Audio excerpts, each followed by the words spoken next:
আমার নন্দীগ্রামের মাটি চাই, কন্টেনার আনতে পাঠিয়েছি, নন্দীগ্রামের মাটি নিয়ে যাব।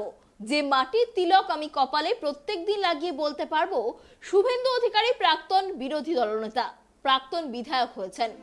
নন্দীগ্রামে এসে এদিন এই সুরেই শুভেন্দুকে তোপ মদন মিত্রের।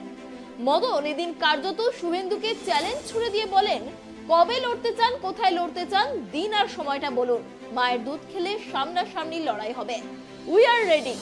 রবিবার নন্দীগ্রাম বাজারে জানকীনাথ মন্দিরের সামনে কেন্দ্রীয় বঞ্চনার বিরুদ্ধে তৃণমূলের প্রতিবাদ সভায় উপস্থিত হয়েছিলেন মদন মিত্র।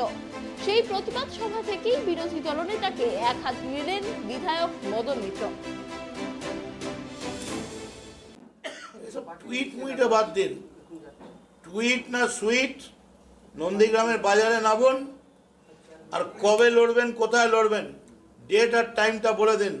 আমরা হাজির থাকবো, সামনে থাকবেন। মায়ের দুধ খেলে একদিন লড়াই হবে, উই আর রেডি। আমরা মারবো না, আমরা লাইফে ধনী লোক আমার দরকার নেই। আমার নন্দীগ্রামের মাটি চাই, যে মাটি কপালে লাগিয়ে আমি বলতে পারবো শুভেন্দু অধিকারী প্রাক্তন বিরোধী দলনেতা এবং প্রাক্তন বিধায়ক হয়েছেন। এই চ্যালেঞ্জ, এই